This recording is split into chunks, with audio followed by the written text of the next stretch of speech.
welcome to the show. I got a great guest today, Mr. Tom Kleinlein, Athletic Director at Georgia Southern University. Tom, thank you for joining us today. Oh, glad to be here. Hey, we had a great breakfast, and you spoke to our membership about athletics and all the wonderful things going on at Georgia Southern.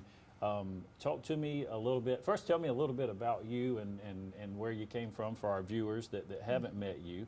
And then talk to me a little bit about what's been going on at Georgia Southern.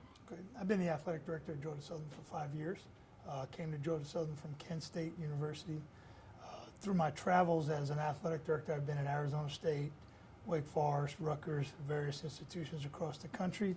Grew up in Long Island, New York, and was a 4-year letterman. I played for the other Dooley, Bill Dooley at Wake Forest, and graduated from there in 1992. So traveled a lot and been a lot of places, but I've been in college athletics for 20-some-odd years now. Okay, and your tenure at Georgia Southern, you guys have had some pretty major accomplishments just in the amount of time that you've been there. If you would, hit a few highlights for me. Yeah, we got to Georgia Southern with the vision of wanting to take our football program that was highly successful at the FCS level and move it into the FBS level of football. Along with that came a transition out of the Southern Conference into the Sun Belt Conference. So we've moved around, moved up, so to speak, in football, and moved conferences in other sports. We won our first conference championship in 2014, which was the first year of our transition. We followed that up in 2015 with the first ever bowl win by our football program against Bowling Green, the GoDaddy Bowl. Our golf team has had a couple conference championships and 4 NCAA regional appearances. Baseball program has been in the conference championship the last 2 years and won the conference championship last year, the Southern Conference. And our basketball program's on the rise right now under Coach Mark Byington, doing a really good job. Unfortunately, the first year of our transition, we were 2 points away from making it to the NCAA. So close, but we're still battling there. But we feel really good about the athletic side of what we're doing. As a university, we've gone through a tremendous amount of change. We've gone through a recent consolidation with Armstrong State University. So now Georgia Southern is going to be an institution of 28,000 students. Wow. So I think that's probably rivaling pretty close with the University of Georgia. It's getting as far close. As students it's go. Getting close. And you guys have a very large fan base and following here in Dublin in Lawrence County. I know we do a golf tournament. Mike Cummings with Sir Shop, they do a great job. Participated in that golf tournament back just a few months ago. So, and you guys being an hour away, not too far away for folks on. You guys play a lot of Thursday night games. I think I've been coming. We'll play a couple during the year, and Dublin's always been great to us. We played the first football game here, a fundraiser. Shamrock Bowl was played here, and that was kind of the kickoff to the start of our football program. We do a golf outing event here every year, which is a big supporter, a big fundraiser for our golf program. We have a number of alums from this area who travel back. Like you said, it's an hour down the road, and we try to play our games on Saturday nights so that people have time to come down and travel. We do play Thursday nights in our new conference, so it's pretty convenient for people to get down there. And if you come to Georgia Southern, you'll see it's a very family atmosphere. A lot of people tailgating. We call it a 6-hour event as opposed to just a 3-hour football game. I can attest to that. The folks here locally, Optum Healthcare, that sponsored our breakfast and of course helped us to bring you here, and then the HA-SAC company are some other large supporters, and so they have been nice enough to invite us down to come to watch some Georgia Southern football. So we're going to get into some business talk in just a minute and some of the business side of running a university. We'll take a quick commercial break and we'll be right back. At Bank of Dudley, we want to help with all your lending needs. Whether you're thinking of buying a new car, remodeling your home, or just want to go on vacation, let one of the many lenders at a Bank of Dudley branch near you help realize your dreams. Bank of Dudley, we're big enough to offer the great services you need, but small enough to make sure you can talk to someone you trust. Bank of Dudley with 5 convenient locations: East Dublin, downtown Dublin, and Veterans Boulevard, Dudley, and Jeffersonville. Bank of Dudley, member FDIC, and an equal housing lender.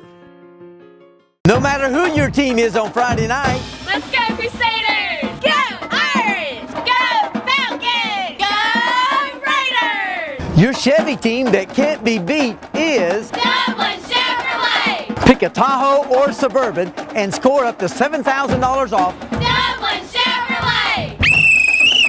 Girls, one more time. Dublin Chevrolet, the only dealer you will ever need. They know a winning team when they see one.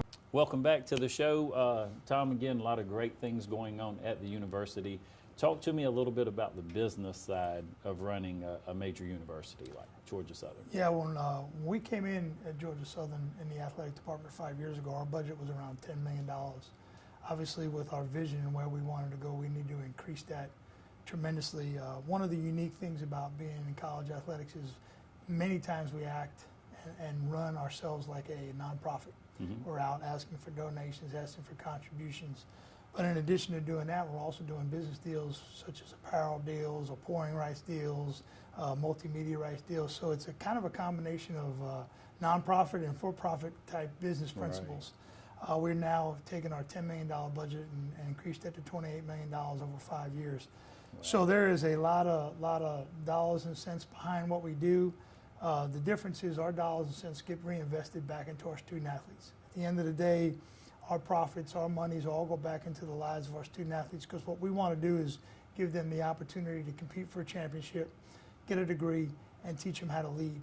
We feel like if we can do those three things for our student athletes, then we're going to produce somebody that's going to go out into the community and make a difference and impact the community in the right way and be able to tell their story about Georgia Southern. Well, and I want to get back to that part in just a minute, but still on the economic side of it. And just for our viewers and myself and not being in that line, you mentioned some of the different athletic companies and sportswear, and how do those transactions take place? Do you guys pursue them? Do they pursue you? How does that process work? Well, the best example I give you is our apparel situation. When I arrived at Georgia Southern, we had an apparel provider that provided some things just for our football program. And what I began to talk to our staff about is that logo, that Georgia Southern logo, especially if we were going to be an FBS program and move into bigger time football, it had a value to it. And we needed to shop that value around and talk about the loyalty of our fans. And, our fans, if they see us wearing a certain apparel, whether it's Adidas, Nike, or Under Armour, that's what they're going to wear. Right. And they're very loyal people. So we began negotiations, and we went from a company that provided about $50,000 a year of stuff for our university to now where we're up to almost $800,000 a year of apparel, and it's extremely beneficial to our program. And so when we got together and we started talking about those things, those are the kind of business deals that we do every single day. The logo, the brand, the location in Georgia, our fan loyalty, those are all things that play into our ability to sell our brand to companies who want to invest in us. I would think, and of course, growing up around Georgia Southern and Georgia Southern football and in this area, it doesn't seem like it would be real hard to sell Georgia Southern here. You guys have always had a great fan base, a following back to Irk Russell days. I remember when I was in school, Jack Stallings was the baseball coach down there, and I have some folks that I've even met here in Dublin that played baseball back during those days, and I went to school with some kids played ball down there. So you're showing your age now. Great. Well, it's just back in the late '80s, but and a lot of folks back then, Georgia Southern was. I believe it was one, and I don't know if we want to talk about this, but it was one of the top 2 or 3 partying schools in the South or in the country. Been known for its social atmosphere. Very, you mentioned, tailgating, 6-hour event. To say, let's be clear to say too, very family-oriented, family atmosphere. I would tell you the fans there, the grounds, the stadium, everything's done right. I appreciate that. The new addition. In the end zone, I forget the exact name of the building. I've been there 2 or 3 times. Yeah, fabulous venue there, and yeah, everything is done right. So you mentioned the business side again and growing leaders. Talk a little bit more about that. You shared some very interesting things at our breakfast about developing leaders, about the atmosphere in the workplace and those vampires, and talk to us a little bit about some of those things. Yeah, we talk a lot about energy vampires. We don't like people that walk around our athletic department and zap the positive energy that we like to have. We work in a great business. At the end of the day, we go out and we compete and we entertain our fans, but the fact of the matter is, at the end of the day, what we do is we change the lives of young adults. Many of our young adults come to our institution, they're first-time college educated people and their family. And when you look at the impact that Georgia Southern has on them, it's not just those 4 years, it's a lifelong impact that changes the entire dynamic of that family. So we work in a great business. We get to be around young people all day long, and I always ask people all the time, how could you be down? How could you be negative about Right. that? So that's why we don't allow a lot of negativity in our office. When we talk about the leaders, we talk about the things that we do. It's one of the things that we harp on with our coaches about teaching leadership skills to our young people. We have a department-wide leadership program that every department member participates in, every student athlete participates in, and we do it all year long. An example right now is with the hurricane situation down in Houston. Our department has stepped up. We're going to fill up an equipment truck after for the next couple weeks, and then we're going to drive it down after the Arkansas State game and take some relief down to the people in Houston. We had 4 student athletes within our program who were from Houston, and student athletes who were on their teams came to us and said, hey, we want to do this, we want to help the people of Houston. So that's an example of how our student athletes have learned those leadership skills and now are enacting them in the world today. Well, and I think what you just mentioned is so important, and we do want to say for those folks in Texas, of course, our prayers are with them. And so many people, when an incident like this occurs, there's an outpouring of help and support in that first week or so. But this is going to take years to recover, and so the fact that you guys are even doing something a little farther down the road, I think is impactful, and because people need to be reminded. My oldest son just came back from West Virginia on a mission trip, and people were asking, well, what did they go to West Virginia? Well, they had really bad floods there a little over a year ago. They hadn't recovered from that yet, so these things take a lot of time to recover from. Appreciate those efforts. You mentioned again in your staff meeting being challenged sometimes, and let's talk about in the business and in that arena, why would someone in their business want to be challenged and need to be challenged by the employees and the folks that are around them? And again, you mentioned a key in that is in a healthy way. I think as a leader, I take a very 50,000-foot view of what goes on. I set the vision. I kind of move the organization forward, but it's my support staff that are on the ground. And many times when you're sitting in a room and you're making a decision, I think you got to be able to solicit input from people who are on the ground that are actually involved in the decisions that you're making. And sometimes from the 50,000-foot view, you make a decision, but the guy that's on the ground goes, that's really not going to work. So I have challenged our staff that if this is a situation where I come up with an idea that's not going to be able to work in your situation, I want you to come with me with an answer of why my solution is not a very good one. And I want to have healthy debate about that and talk about that. I think that makes me a better leader, makes me better. I understand their positions a lot better. I think it makes them better employees because they're able to have input in what's going on. I think anytime challenge takes place, it's good, but it does have to be done in a healthy way. It does, and I love, again, the same. I like for people to come to me and bring issues, bring challenges, bring some of the ideas and things in our community that we need to work on. But please, if you're going to do that, have the mindset to come and say how you're going to help. We could stand around and just talk about what's wrong in the world and what's bad all day. I like to turn that, and I think a lot like you, into a positive. Okay, well, that is an issue. Now, how can we work together to fix that? So I'm sure your staff is enjoying working with you down there. I really enjoyed, like I said, listening to the presentation that you did for our chamber breakfast. And I want to ask you another thing on another line with, we hear so much today about millennials and soft skills and how they are impacting the workforce. What do you notice differences in the students that you guys are bringing through today? They're different. That's one of the things we talk about with our coaches all the time, is that these young people that are coming through are different. And different doesn't necessarily mean bad. They're just different. There's different ways you communicate to them. One of the things that we found out with our student athletes is, we use a term all the time. They don't care how much you know until they know how much you care. These young people, the days of a coach saying, run over there because I'm the coach, that's probably not going to be the case anymore. They want to understand the why and the how come and how does it impact them and why is it significant. So there's a lot of those questions that you as a coach now have to have to answer. We're trying to work on our 18 to 21-year-olds and trying to prepare them for the world and getting them to understand that they can be a millennial, but there's also the reality of the real world too. So we work on that a lot. But they are different, and I think they're different in a good way. They're very creative. They bring a lot of good ideas. They're more worldly than I've seen young people than before. They do get behind causes.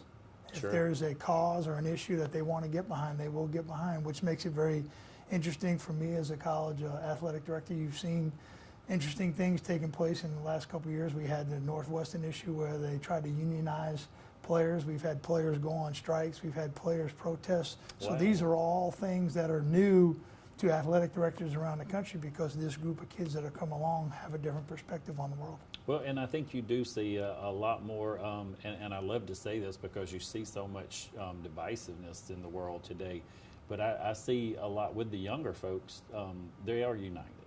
They were in black, white, Asian, Hispanic, whatever, like you mentioned, a cause, Texas or whatever it is, those folks coming together, and even though you're as large as you are now, I'm sure the feeling there is still community and family at Georgia Southern.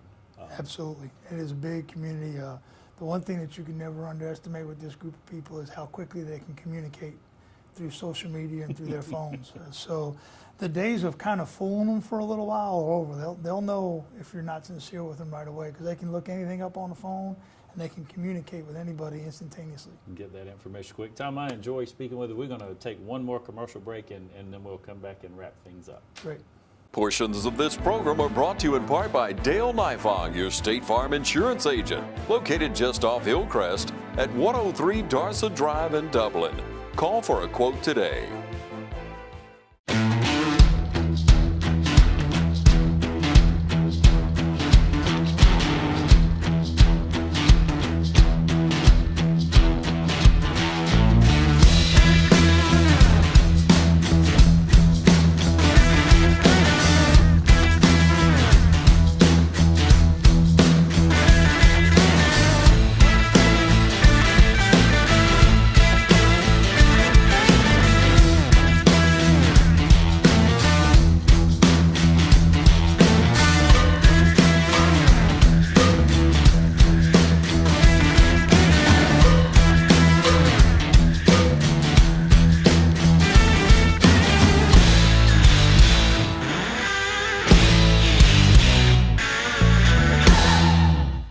Cullen Supply and Engine Service, your steel dealer at 826 South Harris Street in Sandersville and 910 East Jackson in Dublin. Welcome back. Tom, you guys got a big weekend coming up. Huge weekend. Opening game over in Auburn, Alabama. A lot of Eagle Nation traveling over to Jordan-Hare Stadium this weekend, and we look forward for the opportunity to get our football program out there against a really good Auburn football program. And first home game. First home game will be September the 9th against New Hampshire, which will be next Saturday. And we look forward to hosting our friends from up in the Northeast and look forward to a packed stadium. Like I said, it's a great family atmosphere, great opportunity to bring your friends and family and spend 6 or 8 hours in Statesboro and enjoy some great football. So folks that want to come over, if they're here, they're watching the show, and they decide, hey, let's go over to a Georgia Southern game. 1-800-GSU wins. They can buy tickets right there, and David Cutler, our ticket office, will help you out and look forward to having you. And like I said, tailgate all day long and have a good atmosphere and a good football game. Get to watch a live eagle fly out over the stadium. A lot of unique things. And talk to me just a little bit briefly about this year's team. You know, this team's coming off of a challenging season last year. First-year head coach Tyson Summers took a team last year that had some of its challenges. We've gotten back to our roots, so to speak. Anybody that follows Georgia Southern football knows that we're an option-based football team, and we've hired some people in the offseason that have kind of got us back to doing the things that we've made our name on. Really excited about the talent. We're really young, but we're really talented, and I think we have an opportunity to do some things to get us back headed in the right direction like we did in 2014 and 2015. Fantastic. I always like to close the show, give our guests just a minute or so to do an infomercial or whatever you would want to call it. Anything that you would like to say to the folks in Dublin and Lawrence County? We'd love to see you guys come out to not only football games, but basketball games and baseball games throughout the year. Georgia Southern's a great place. Like I said, it's a family atmosphere. I've known a lot of people who are aligned with other institutions that have come down and spent some time at Georgia Southern and now at Georgia Southern Eagles, and we'd love to have all you guys come down and be part of Eagle Nation. And we got to ask all of our Georgia fans, Florida fans, any of the rest of those fans, we got to pull for the Eagles. They need to root hard for us this weekend. Tom, thank you again for being on the show. We enjoy it. Thank you for taking time to come over and visit with us. And good luck on a strong season, not just in football, but all of the athletics at Georgia Southern. We appreciate you guys and the investment in this region. So thank you, and thank you for joining us. And we always like to remind you that it's a great day for business in Dublin and Lawrence County.